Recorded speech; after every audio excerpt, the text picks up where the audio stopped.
सद्बुद्धि, सन्मार्ग और कार्य का संकल्प देना, अडिग रहे विश्वास तुम पर, ऐसा अंतः कर देना मेरे हृदय में आने में तुम्हें कोई संकोच न हो। हे गुरुदेव, मुझे नज़रों से दूर कभी न होने देना। हे गुरुदेव, मुझे नज़रों से दूर कभी न होने देना। नमस्कार। गायत्री चिंतन धारा के इस सतत प्रवाह में आप सभी का पुनः स्वागत है। मित्रों, आज का अपना विषय है सूक्ष्म शक्तियों की उपेक्षा से जीवन में व्यवधान। सूक्ष्म शक्तियों की उपेक्षा से जीवन में व्यवधान। आज हम सभी अपने अपने जगह पर परेशान हैं और इसके बहुत सारे कारण हैं। अकेलापन महसूस होता है, कुछ धंधे की, दुकान की, कमाई की इसकी बातें होती हैं, कुछ पारिवारिक, कुछ देश के, समाज की परिस्थितियों के ऊपर भी होता है। तो कहीं न कहीं से मन वांछित समाचार नहीं आते, खराब लगता है।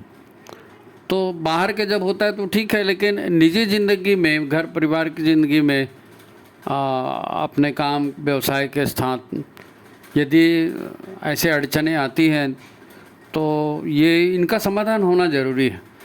इनका समाधान ज़रूरी है और ये विचारों के आधार पर होगा। विचारों के आधार पर होगा। क्यों? क्योंकि हमको नॉलेज पूरा नहीं है ना। हम तो पहली, दूसरी, चौथी, मिडिल स्कूल, हाई स्कूल पढ़ लिया और हमको जो भी हिस्ट्री, ज्योग्राफी और ये सब पढ़ाया बताया गया, इसमें जीवन का ज्ञान नहीं होता ना। इसमें जीवन का ज्ञान नहीं होता। हमको लगता है कि भाई भौतिक संसार ही सब कुछ है ना। ये मकान है, बिल्डिंग है, कारखाने हैं, रेल, हवाई जहाज है, ये सारी चीज़ें दिखने वाली चीज़ें हैं। ऐसा लगता है कि विज्ञान ने बहुत तरक्की कर ली और जो कुछ भी है वो जो हमको पढ़ाया गया वही मेन है, और जो नहीं पढ़ाया गया उसके बारे में अरे बकवास। वो कुछ पढ़ने के लायक होता है तो उसको स्कूल में पढ़ाते ना, वो नहीं है, वो सब बकवास की चीज़ है। काम की चीज़ ये है कि आप डिग्री अर्जित करो, पैसा कमाओ, शादी ब्याह करो। ये एक स्टाइल हो गई सोचने की, एक जीवन का जीने का तरीका हो गया है। लेकिन वास्तव में हमारा संबंध जो है अन्य लोगों से है, अन्य पशु पक्षियों से है, पर्यावरण से है ना। बहुत सारी चीज़ों से हमारा संबंध है। एक तो जैसा ये स्थूल लोक है ना, मर्त्य लोक इसको कहते हैं कि यहाँ प्राणी जन्म लेते हैं, अपनी जीवन जीते हैं, मरते हैं, मर्त्य लोक। तो मर्त्य लोक के में हम लोग जी रहे हैं। तो ऐसे ही कई लोग इसी लोक में हैं, इसी धरती पर हैं। डायमेंशन अलग अलग है, डायमेंशन अलग अलग। जैसे हम लोग जीते ना, तो अब हमारे सुनने की लिए कान बने हैं, लेकिन कानों के सुनने की क्षमता है ना। वो निश्चित डेसिबल तक ही हम सुन पाते हैं, उसके नीचे के नहीं सुन पाते, उसके ऊपर का नहीं सुन पाते। वैसे ही देखने का है। अब आँखों से सब देखा जाता है, लेकिन ठीक से नहीं देखा जाता तो चश्मा लगाते हैं ना, हाँ? और कुछ नहीं होता तो आँखों की फिर जांच कराते हैं। लेकिन कितनी भी जांच करा लो, कितना भी चश्मा लगा लो, आपकी देखने की एक क्षमता है। चीज़ें तो उससे बारीक भी है, अणु परमाणु भी है, लेकिन उसको आप आँख से नहीं देख सकते ना। आत्मा है ना, भूत प्रेत फलाना ठिकाना, जितने भी अशरीरी जीव हैं, इनको भी अपनी आँखों से देख नहीं सकते। तो इसी लोक में रहते हुए भी बहुत से सूक्ष्म गतिविधियाँ ऑलरेडी चल रही हैं और हम उसको नहीं जानते। उसका प्रभाव हमारे ऊपर पड़ता है, उससे भी दुख परेशानियाँ होती हैं, उससे भी दुख परेशानियाँ होती हैं। अब जैसे हम एक मोहल्ले में या एक कॉलोनी में रहते हैं, तो अब हम अकेले नहीं रह सकते। ऐसा नहीं है कि हम अपने घर में ढम ढम बजाते रहें, को हल्ला करते रहें या उठा पटक करते रहें तो नीचे हल्ला करके बोलेगा भाई साहब क्या पटक रहे हो, उसको ठीक करो, इतनी आवाज़ मत करो, रात देर रात ये मत क्या करो। कॉलोनी में रहेंगे तो आपका नियम रहेगा भाई 11 बजे तक आ जाइए, 12 बजे तक आ जाइए, नहीं तो गेट नहीं खुलेगा, फलाना ठिकाना, बहुत सारी चीज़ें होती हैं। तो ये जैसे हम समाज में, मनुष्य समाज की बात कर रहे हैं, तो ऐसा एक व्यवस्था, अघोषित व्यवस्था है, ऐसी होती है। तो उसी प्रकार जब हम रहते हैं तो हमारा संबंध जिन जिन भौतिक पदार्थों से है, जिन जिन अन्य जीवों से है, उन सभी के साथ हमारा तालमेल बहुत ज़रूरी है। अगर उनके साथ तालमेल नहीं होगा, अगर उनके साथ तालमेल नहीं होगा तो हमारे जीवन में कठिनाइयाँ आएंगी। नहीं समझे?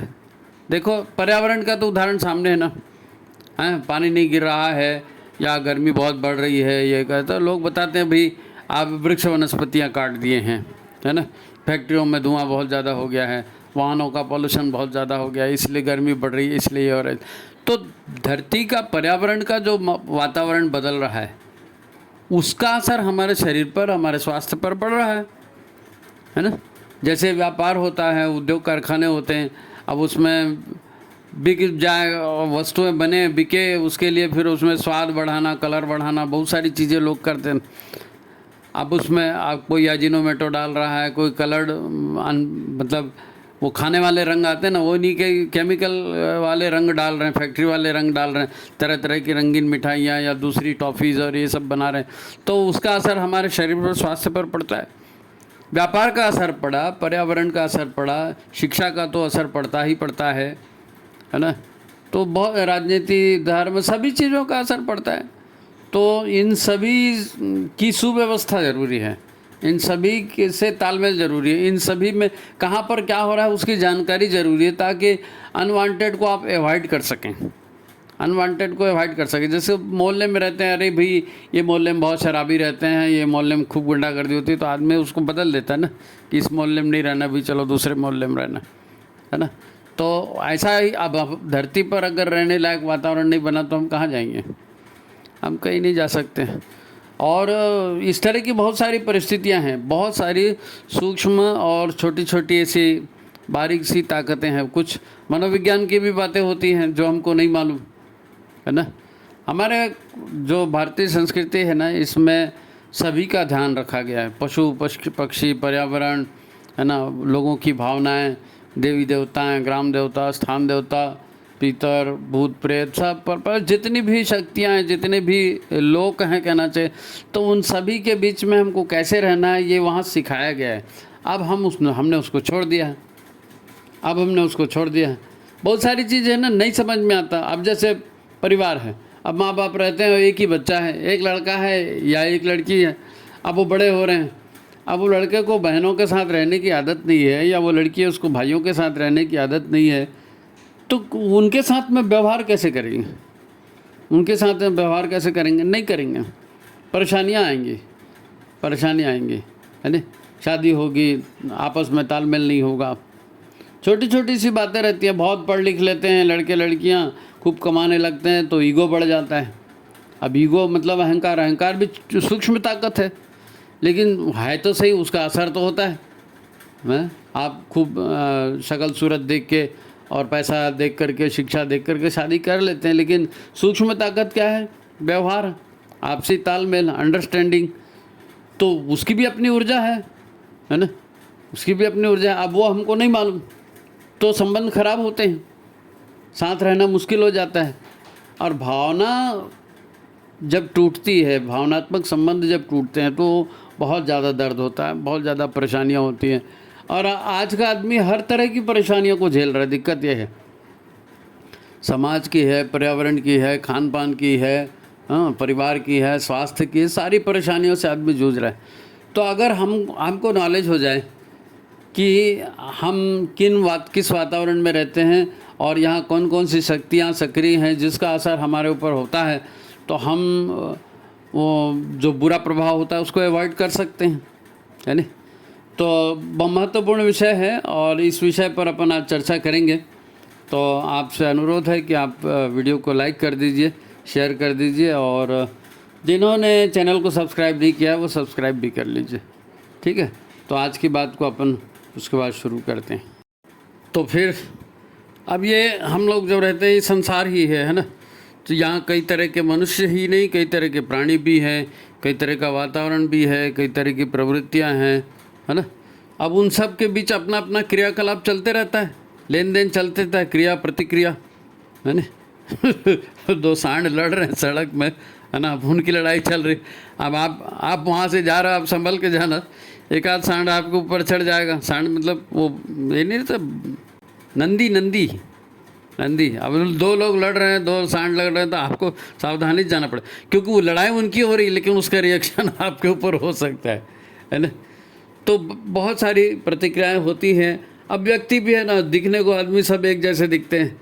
अब कोई क्या करेगा, कैसे करेगा, अब बिना कारण तो कोई कुछ होता नहीं ना, एक एक व्यक्ति की प्रवृत्ति होती है, एक एक व्यक्ति की अपनी प्रवृत्ति होती है, उसी के अनुसार वो व्यवहार करता है। तो कैसी प्रवृत्तियाँ होती हैं, किस आदमी की कैसी प्रवृत्ति है, ये अगर हमको मालूम नहीं होगा तो हमको 50 बार धोखा होगा, है नहीं?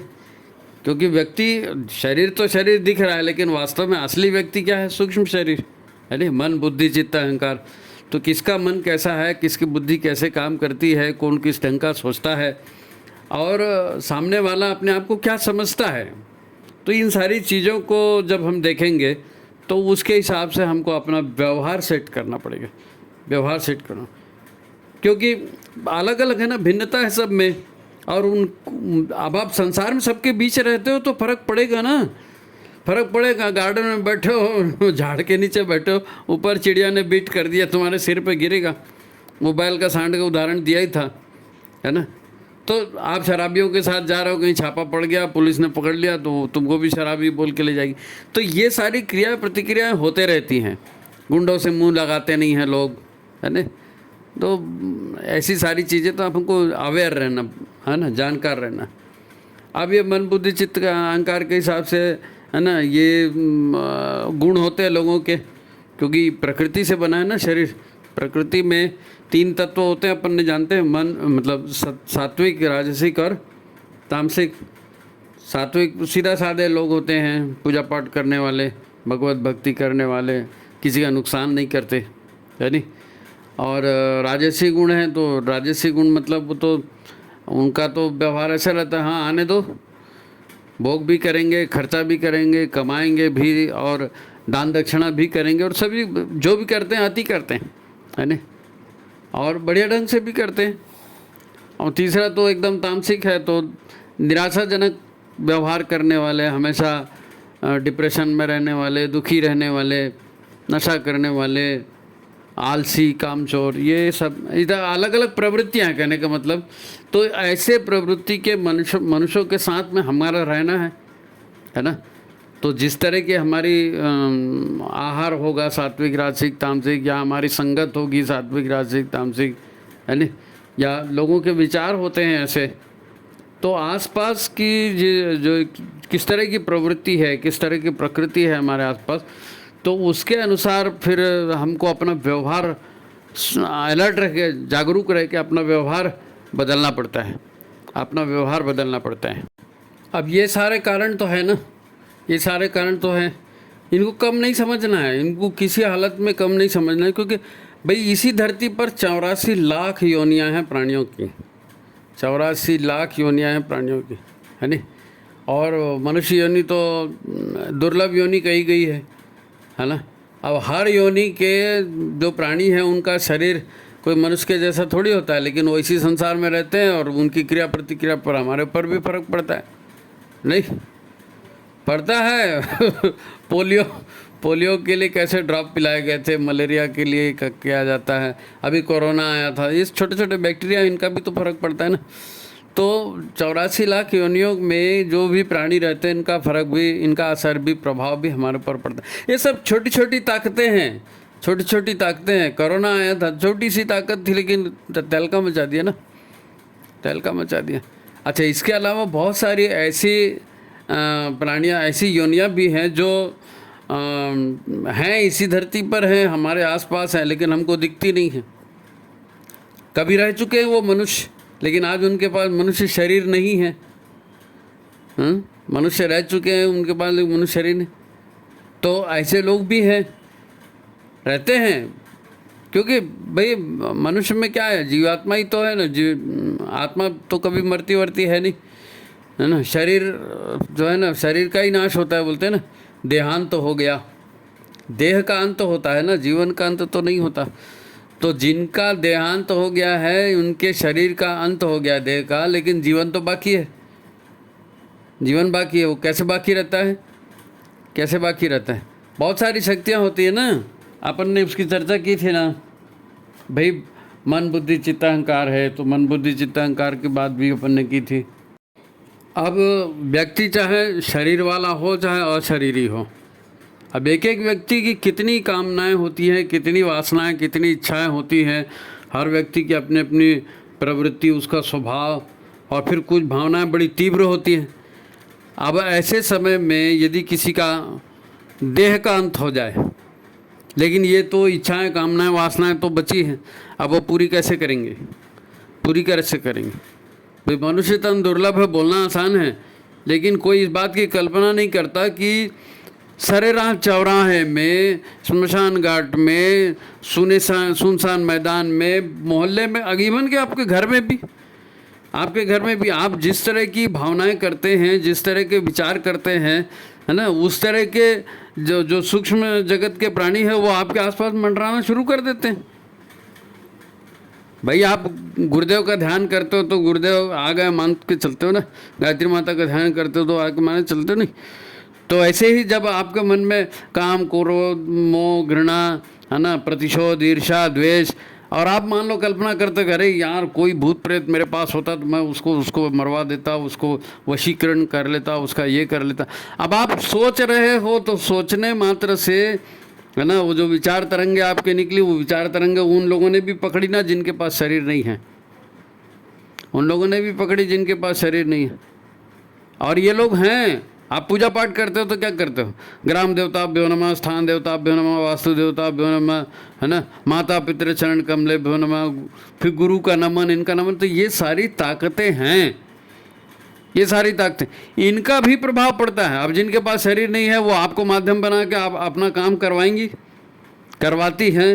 ये आंतरिक तांत्रिक लोग ऐसी तो करते हैं, वो इधर उधर की तामसिक साधनाएं करते हैं और फिर लगा देते हैं अशरीरी लोगों को किसी के पीछे में, और उसके माध्यम से काम करवाते हैं। अब उसके बाद बेचारे के पास शरीर है नहीं, वो अनाधिकार चेष्टा कुछ कर नहीं सकता, तो उसको बकरा खिला रहे हैं, उसको मुर्गा खिला रहे हैं, उसको दारू पिला रहे हैं, और उनसे अपना मन मर्जी का काम करवा रहे हैं। तो हम लोग जो जी रहे हैं ना, ये खाली इतना आसान जीवन नहीं है भाई, इतना आसान नहीं है। प्राकृतिक ताकतें, भौतिक अभौतिक ताकतें, है ना, स्थूल शरीर के जीव, सूक्ष्म शरीर के जीव, इन सब के बीच में हमको रहना है। और घर के व्यक्ति, घर में मान लीजिए 4, 6, 8 लोग हैं, उन सब की भावनाएं, उन सब के विचार, उन सब के संकल्प, उन सब का सबकी जो इच्छाएं हैं वो उसके अनुसार काम करना चाहते हैं, वो उसके अनुसार काम करना चाहते हैं। आपको उनके बीच में सरवाइव करना है। तो ये सारी सूक्ष्म शक्तियाँ हो जाती है। कई किसी का आप विरोध करोगे वो आपका दुश्मन बन जाएगा, किसी की निंदा करोगे वो आपका दुश्मन बन जाएगा, किसी के साथ छल कपट करोगे वो आपका दुश्मन बन जाएगा। तो ऐसे लोग फिर हमेशा कैसी व्यवहार करेंगे? आपके खिलाफ लोगों को लगाएंगे, भड़काएंगे, वो खुद भी आपके खिलाफ काम करेंगे। तो ये भावनाएं, विचारणाएं, संकल्प, व्यवहार, सत, रज, ताम, ये सारी छोटी छोटी शक्तियां हैं, अदृश्य शक्तियां हैं, लेकिन मनुष्य इनसे घिरा है, लेकिन मनुष्य इनसे घिरा है। अब इन सब से बचना है, इन सब से बचना है। तो इन सब को बचने का भी अपना विज्ञान है, इन सब से बचने का कैसे काम करना उसका भी अपना एक विज्ञान है। तो ये सब जो है ना जीवन का ज्ञान, ये ज्ञान हमको अर्जित करना पड़ेगा, जीवन विद्या हमको समझनी पड़ेगी। अब जब हमको कारण नहीं समझता कि भाई हमको क्यों तकलीफ़ हो रही है, क्यों बीमारी आ रही है, क्यों नुकसान हो रहा है, तो फिर हम क्या करेंगे? हम तो अपने आप को तो ठीक मानते हैं, तो फिर दोष दूसरे के ऊपर डालो, दूसरे के ऊपर आरोप लगाओ, फिर विवाद बढ़ेंगे, हैं। जिंदगी भर लोग कोर्ट केस लड़ते रहते हैं, लाखों का खर्चा करते हैं, पर समाधान नहीं होता, समाधान नहीं होता। लेकिन समाधान होगा कैसे? सद्विचार से। समाधान हमेशा सद्विचार से ही होता है। एक सद्विचार उठता है, चलो कॉम्प्रोमाइज़ कर लेते हैं, ले दे के विवाद निपटा देते हैं, तो बातों से भी समाधान निकल जाता है। अब दोनों अगर जड़ बुद्धि हैं, तामसिक बुद्धि वाले हैं और झुकने के लिए तैयार ही नहीं है, तो फिर लड़ते रहो, कभी समाधान नहीं हो सकता। लेकिन अगर कोई समझदार है और समझा करके एक दूसरे के मनोभावों को संतुष्ट करने की कोशिश की जाए तो झगड़ा निपट भी जाता है। लेकिन इन सारी चीज़ों का ज्ञान होना बहुत ज़रूरी है। कोई भी आदमी अपना घाटा नहीं चाहता, अपनी इंसल्ट नहीं चाहता, है ना, अपना अपमान नहीं चाहता। ये सारी चीज़ें हैं, इनको याद रख के आपको जीना पड़ेगा, याद रख के जीना पड़ेगा। भाई जैसे हम हैं वैसे सब लोग हैं, जैसे हमारी इच्छा है वैसे सबकी इच्छा है। और फिर वो तुलसीदास जी बोल के गए ना, सिया राम मैं सब जग जानी, करा हूँ प्रणाम जोर जुग पानी। हर जगह हर जगह सीताराम या ईश्वर की शक्ति है या गुरु की शक्ति है, जो भी बोलो, सब जगह वही है। तो सब जगह सबका सम्मान करना पड़ेगा। जिसका भी आप अपमान करोगे तो वो तो फिर आपसे बदला लेगा ही लेगा। भाई तुम में, हम में, सभी में राम ही है ना, तो फिर झगड़ा क्यों? लेकिन वो तो होता है, उसका झगड़ा है वो तो होता है। अब सारे जग में अगर सिया राम भी सूक्ष्म रूप में बसे हुए हैं, गुरुदेव भी यही कहते हैं ना, गुरुदेव भी यही कहते हैं कि भाई तुम वही परम तत्व हो। ये 5 कोसी शरीर ये तो आया है, ये जाएगा, लेकिन इसका व्यवहार चूंकि करना है, इसलिए शरीर को भी ठीक कर लो। ये शरीर कैसे काम करता है, फिर आप आचमन करते हो ना, मन बुद्धि अंतःकरण की शुद्धि के लिए, पंचकोशी साधना करते हैं अंतःकरण की शुद्धि के लिए, ताकि शरीर भी ठीक काम करे और सच्चिदानंद स्वरूप परमात्मा को काम करने का अवसर मिले हमारे शरीर में। साधना इसीलिए करते हैं ना कि दुष्विचार दुष्प्रवृत्तियाँ तुम्हारे घर में, मतलब मन में घर किए बैठी हैं, तो उसी तरह के विचार आएंगे, उसी तरह के काम करोगे तो जीवन में फिर बस बदला लेते रहो, घटिया काम करते रहो, है ना। तो फिर वही बात है, तुम्हारे अंदर का भगवान, मेरे अंदर का भगवान, दोनों भगवान लड़ते झगड़ते तो वो अच्छा नहीं होता ना, उसको नहीं लड़ना झगड़ना चाहिए। तो उसके लिए समझ का विकास करना पड़ेगा, बुद्धि का विकास करना पड़ेगा, और वो जो तामसिक अज्ञान या जो भी ऐसे कारण हैं तमस के, अज्ञान के, उन कारणों को दूर करना पड़ेगा, है ना, उन कारणों को दूर पड़ जाओ। भाई एक व्यक्ति है, अब वो उसका देहांत हो गया है नहीं, उसका देहांत, उसकी एक देह है, उसकी देह में हृदय है, दिमाग है, पेट है, आंतें हैं, लीवर है, किडनी है, सब है। देह भर का तो देहांत हो गया ना। अब देहांत हो गया, वो मर गया क्या? नहीं मरा। वो जो अपन बात कर रहा था सूक्ष्म शरीर की, अगर सूक्ष्म शरीर है तो उसी, इसीलिए तो उसको श्रद्धांजलि देते हैं ना, नहीं तो मर गया, देह छूट गया, उसके बाद कुछ क्या चीज़ दोगे उसको। लेकिन श्रद्धांजलि देते हैं, अपनी श्रद्धा, अपनी भावना, ये समर्पित करते हैं, और वो उसको एक्सेप्ट करता है, उसी के प्यासे रहते हैं। ज्ञान समर्पित करते हैं, भागवत कराते हैं, ज्ञान की भी प्यास होती है नहीं। मतलब देह कांत हो गया तो क्या हो गया, व्यक्ति तो है, उन सारे कामों को करना पड़ेगा। इसीलिए तो पिंडदान, श्रद्धांजलि, ये सब करने, ये तृप्ति का प्रयास करते हैं, क्योंकि नहीं तृप्त होंगे तो वो हमसे अपना काम करवाएंगे और हम परेशान हो जाएंगे। फिर हमसे अपना काम करवाएंगे और हम परेशान होंगे। देखो अब मेन बात को समझो, ये जो अपन ने बनाया ना, वीडियो बनाया है और आप सुन रहे हैं इसको ध्यान लगा करके, ये मुख्य रूप से किस लिए बनाया है? ये मुख्य रूप से इसलिए बनाए हैं कि विश्व ब्रह्मांड की जो सूक्ष्म शक्तियाँ हैं, देव शक्तियाँ हैं, आसुरी शक्तियाँ हैं, है ना, जो व्यक्ति के मन को, व्यक्ति के मस्तिष्क को प्रभावित करके और उनसे अपना काम करवाती हैं। तो बुरी शक्तियों के, बुरे लोगों के बारे में तो ढेर होता है, लेकिन हम भी तो चाहते हैं ना। जब देखो आपने सुना होगा कि आदमी ने ये किया, वो किया, वो किया, सब करके थक गया और उसको कुछ समझ में नहीं आया, तो फिर भगवान से प्रार्थना की। तो सब तरफ से करके थक गया, उसके बाद भगवान से प्रार्थना की। कई लोग वो मजार में जाते हैं, फूल पत्ती अगरबत्ती और वो नहीं मालूम क्या क्या लोभान वो सब चढ़ाते हैं, है ना। आप भूत प्रेतों को खुश करके जाओगे, तामसिक विधि से जाओगे, तो वो अलग ही चक्कर है, उसमें जो गया वो उसका कोई ठिकाना नहीं। लेकिन जो ईश्वर के पास जाता है तो शिकायत रहती है लोगों को, भाई हमने इतने दिन शंकर जी को जल चढ़ाया, या हमने इतने दिन हनुमान जी को ये किया, या हम लोग रोज़ पूजा करते हैं, हमारे घर में तो ये होता है, वो होता है, फलाना होता है, हम ये सब करते हैं, उसके बावजूद भी हमको असर नहीं होता कुछ नहीं। तो भैया आप करते हैं तो कैसे करते हैं? नाम जप की बात है, राम नाम का जप है, ओम नमः शिवाय का जप है, गायत्री मंत्र का जप है। जाप करने से, अब जाप करना है करके आप जाप कर रहे हो, लेकिन जाप करने से कुछ होता है क्या? भाई ब्रह्मांड की ताकतें हैं, ये जो ईश्वरीय ताकतें हैं, ये ब्रह्मांडीय ताकतें हैं। तो ब्रह्मांड में क्या आपके शब्दों की आवाज़ जा रही है? शब्दों की आवाज़ नहीं जा रही है, आपकी भावनाएं जा सकती हैं, आपके संकल्प जा सकते हैं, आपके उसमें प्राण जुड़ा हुआ है ना। तो जिस चीज़ में प्राण जुड़ा हुआ है वही गमन करेगा। ये स्थूल का क्या गमन करेगा? स्थूल कोई गमन करेगा? नहीं करेगा। भौतिक वस्तु भौतिक आधार पर, भौतिक के क्या बोलते हैं उसको, फिजिक्स के गुणों के आधार पर ही काम करेगी ना। लेकिन प्राण जिसमें जुड़ गया, भावनाएं जिसमें जुड़ गई, वो तो ब्रह्मांड के कोने कोने में चले जाएगी। ब्रह्मांड के कोने। आप सविता देवता का ध्यान करके बोलते हो ना कि आप हमारी सद्बुद्धि, हमारे बुद्धि को सन्मार्ग में प्रेरित करो, सविता देवता ये। तो सविता देवता तो इतने दूर हैं, लेकिन आपके भावना, आपने प्राण युक्त ढंग से मन की गहराई से विह्वल होकर प्रार्थना की है, तो वो प्रार्थना वहाँ पहुँचेगी और वहाँ से सहायता आपको पहुँचेगी। इसलिए देवी देवताओं की सहायता लोगों पर डायरेक्ट नहीं आती ना। क्यों आएगी? नहीं आएगी, वहाँ भी चैनल बना हुआ है। अब हर बात के लिए आप राष्ट्रपति को और प्रधानमंत्री को आवेदन दोगे तो नहीं होने वाला है। अरे भाई, कुछ आवेदन कलेक्टर को देना पड़ेगा, कुछ आवेदन पार्षद को देना पड़ेगा, विधायक को देना पड़ेगा, कुछ बातें मोहल्ले के लोगों को बोलनी पड़ती हैं, कुछ बातें घर में माता पिता को और सहयोगियों को और रिश्तेदारों को बोलनी पड़ती। तो वैसे ही है भाई, हमारे इष्ट देव हैं। इष्ट देव कहते ही उसको हैं जो हमारे निजी भगवान हैं, निजी भगवान है ना। फिर हमारे कुल की जो शक्ति है, पवित्र शक्ति है, देव शक्ति, कुल देवता बोलते हैं, उसके पास रिक्वेस्ट करना पड़ेगा। स्थान देवता, वास्तु देवता, सभी के हिसाब से चलना पड़ेगा ना।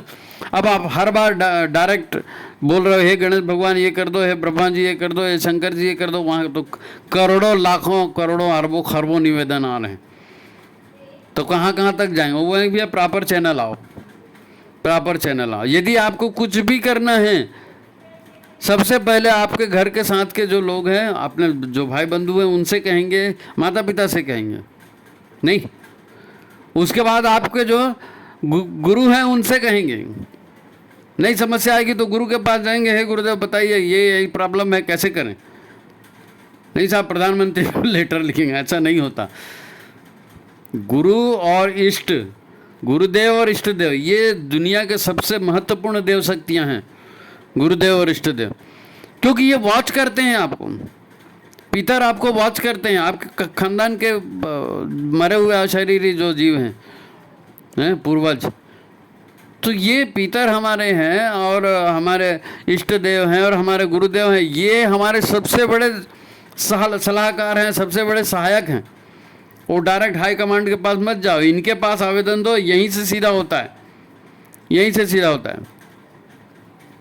तो इस बात को समझना पड़ेगा। ये छोटी छोटी ताकतें हैं, ये हमारा अच्छा बुरा करती हैं, अच्छा बुरा करती हैं। आप परेशान हो जाते हो, दुखी हो जाते हो, तो जाते हो ना ज्योतिषी के पास, वो फिर बताता है कि भाई आपके जो है पितर नाराज हैं आपके, आपको जो है पितृदोष है,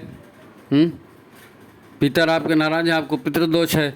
तो कुल खानदान की कुछ परंपरा रही होगी, वो आपने नहीं पालन किया होगा, कुछ एक आदर्श बात रहे होंगे, वो आपने नहीं किया होगा, तो आप उसकी शांति करते हैं, फिर जाते हैं। देखो ये कन्फ्यूज़न क्या होता है? कन्फ्यूज़न ये होता है कि हम ये सोचते हैं गुरुदेव तो देख नहीं रहे, कौन इष्ट देव है पता नहीं, देख नहीं रहे हैं, हाँ? तो ये सारी सूक्ष्म शक्तियां हैं, सूक्ष्म दिव्य शक्तियां हैं। आसुरी शक्तियां भी सूक्ष्म हैं, वो भी आपको दुष्प्रेरणा में, मोहजाल में फंसाती हैं, भूत प्रेत पकड़ लेते हैं ना वैसे ही ये जो आपकी निजी शक्तियां हैं, ये पितर, इष्टदेव और गुरुदेव, पितर, इष्टदेव और गुरुदेव, इनका असर प्रभाव बहुत ज़्यादा होता है, इनका प्रभाव बहुत ज़्यादा होता है। अब वो दिखती नहीं है इसलिए नहीं है, ऐसा मत सोचिए, ऐसा मत सोचिए। हमारे शुभ संकल्पों की, अच्छे विचारों की खुशबू, हमारे अच्छे कार्यों की खुशबू, हमारे अच्छे कार्यों की मतलब आपने पॉजिटिव एनर्जी रिलीज़ की है, तो ये पॉजिटिव एनर्जी ब्रह्मांड में जा रही है ना, प्राण के साथ जा रही है, आपके विचार, आपके संकल्प। तो ये ऊर्जाओं का खेल है, ये दिव्य शक्तियाँ ये इन ऊर्जाओं को देखती हैं, महसूस करती हैं। भाई आपको ऐसे लोग बहुत कम दिखेंगे जो जिन्होंने कहा होगा कि भैया मेरे को शंकर जी या राम जी या कृष्ण जी आए और उन्होंने ऐसा ऐसा किया, लेकिन ऐसे आपको हजारों लाखों लोग मिल जाएंगे जो आपको बताएंगे कि गुरुदेव माता जी ने हमारी ये मदद की। क्योंकि गुरुदेव माता जी ने आपको प्रॉमिस भी किया है कि हमने शरीर छोड़ भी दिया तो पर भी से हमें अपने एक एक बच्चे का ध्यान रहेगा, एक एक बच्चे का ख्याल रहेगा। तो वो तो लगातार देख रहे हैं, वो लगातार देख रहे हैं। उन्होंने सिर्फ एक ही कंडीशन लगाई थी कि बेटा अपनी पात्रता का विकास करना, जितनी बड़ी तुम चीज़ मांग रहे हो, जितनी बड़ी सहायता तुम चाहते हो, वो उसके हिसाब से यदि तुम्हारे कार्य के लक्षण दिखे तो हम तुमको दे देंगे। हैं? तुम्हारी क्षमता होगी, पात्रता होगी तो हम तुमको दे देंगे। ऐसे लाखों लोग मिलेंगे कि हमने इतना बड़ा यज्ञ आयोजन किया, इतना बड़ा सत्कर्म का आयोजन किया और कैसे होगा नहीं मालूम था, और गुरुदेव माता जी ने आकर के और हमको ये किया, सहयोग किया। ये बहुत सारी चीज़ें भाई, लड़की की शादी करा दी, मकान पर, वो भी करते हैं, वो भी करते हैं गुरुदेव, वो भी करते हैं। और सबसे बड़ी बात तो ये है कि गुरुदेव केवल भौतिक आपके ज़रूरतों को पूरा कर रहे हैं, ऐसा नहीं है, आपके आध्यात्मिक विकास में सहायक है। ये सबसे बड़ी बात, आपके आध्यात्मिक, अब महाकाल जैसी ताकत है पूरे संसार को जो है सुखी बनाने के लिए, धरती को स्वर्ग बनाने के लिए जो आए हैं, और जिनका पूरा ध्यान आपके ऊपर में है कि हमारे बच्चे क्या कर रहे हैं, बार बार यही कहते हैं हमारे बच्चे, हमारे बच्चे, हमारे, तो मानो ना भाई हमारे बच्चे। अब लोग खाली फोटो टांग के रख देते हैं। तो हमारे साथ दिक्कत क्या होती है, हमको ये कहा गया, मैं वो गुरुदेव ने कहा जो कहा ना, श्रद्धा और विश्वास, ये सूक्ष्म शक्तियों में सबसे ज़बरदस्त चीज़ श्रद्धा और विश्वास की है। और गुरुदेव ने कहा भी है कि बेटा आस्था संकट है ना, यही सबसे बड़ा संकट है। अब इस आस्था संकट का एक उदाहरण मैं आपको बताता हूँ, आप आजमा के देखो।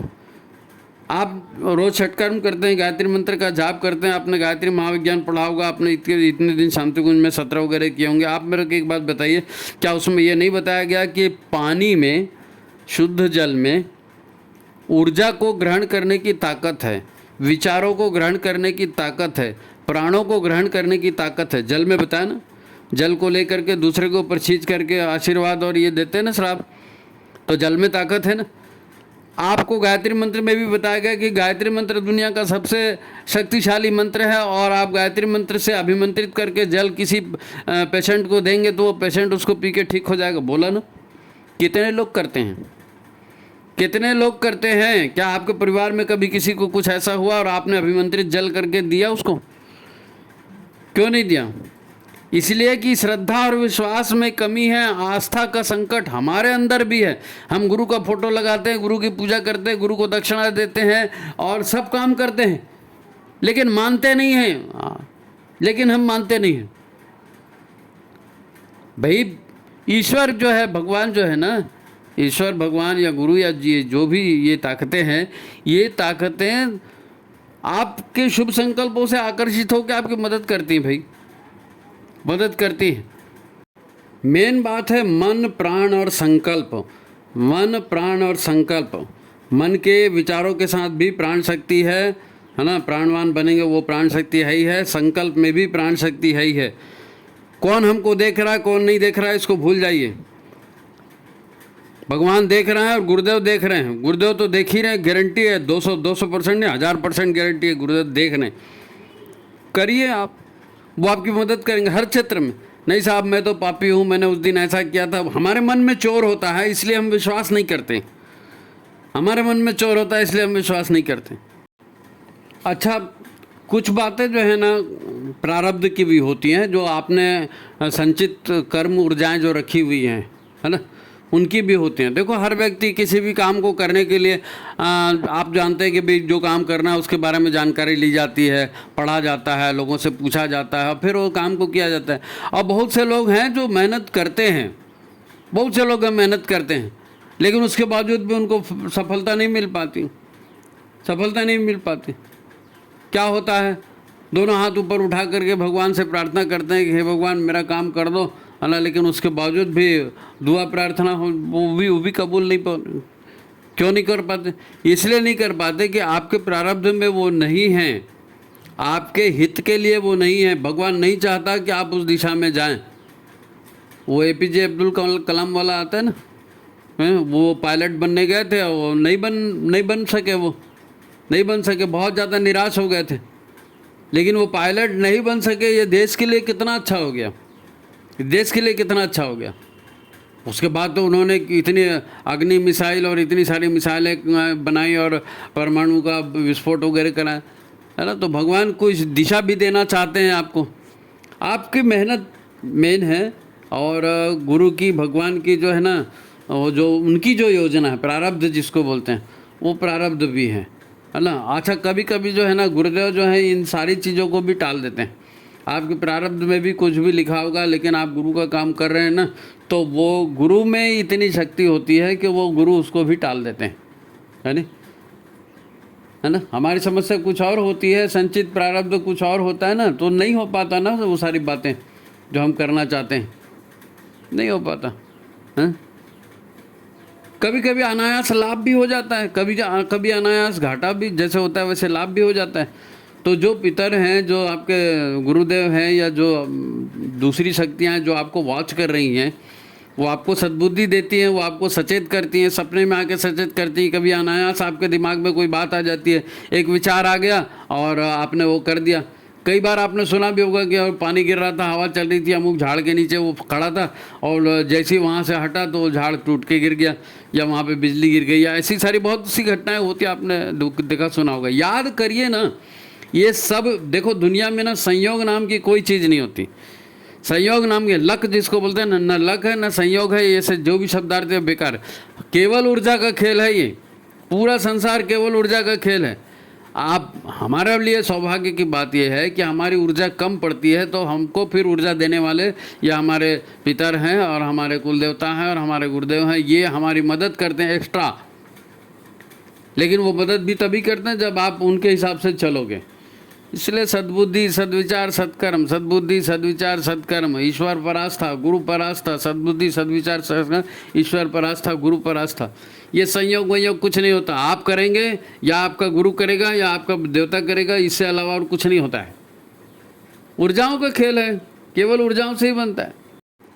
तो हमारा विश्वास डिग जाता है, दरअसल दिक्कत यही है, हमारा श्रद्धा और विश्वास डिग जाता है ना। ना हम प्रखर प्रज्ञा कर पाते हैं, ना सजल श्रद्धा हमारी रह पाती है, यही दिक्कत है। अब अधिकांश लोगों को पति पत्नी से दिक्कत है, बेटे से दिक्कत है, बहुओं से दिक्कत है, और ये सब प्रारब्ध है भाई। कितनी बार बताया जाएगा कि कोई भी अनायास संबंध नहीं बनते। आपके दुश्मन बनेंगे वो भी अनायास नहीं है, आपके दोस्त बनेंगे वो भी अनायास नहीं है। लेकिन अब अब आपने कुछ लिया होगा, कुछ नुकसान किया होगा, तो अब आप उसकी भरपाई कर रहे हैं। तो ऐसे समय में भी आपको गुरु का पल्ला नहीं छोड़ना है। आप गुरु पर विश्वास रखिए, गुरुदेव के इशारों पर चलिए, वो आपके बुरे को भी शॉर्टकट कर देंगे, कम कर देंगे। देखो, प्रारब्ध हर किसी को, भगवान को भी भोगना पड़ा है, लेकिन सुधारने का मौका ना, गुरु आपको सद्बुद्धि दे रहे हैं, सुधारने का मौका दे रहे हैं। तो फिर ये संसार है भैया, बहुत सारे जीव, बहुत सारे शक्तियाँ इसमें रहती हैं। हम अकेले थोड़ी रहते हैं, हम अकेले नहीं रहते। और इन सब के बीच में कैसे रहना है, क्या करना है, ये गुरु बता रहे हैं। तो ये सारी शक्तियाँ, ये सारे जीव और पूरा ब्रह्मांड, ये सब इंटरकनेक्टेड है। पूरे सब पंच तत्व का ब्रह्मांड है और चेतना सब में विराजमान है। सिया राम मैं सब जग जाने, परमात्मा हर किसी के अंदर में है, पंच तत्व हर किसी के अंदर में। और एक तत्व दूसरे को बैलेंस करता है, दूसरा तीसरे को बैलेंस करता है, और पूरे बैलेंस में ही दुनिया चल रही है।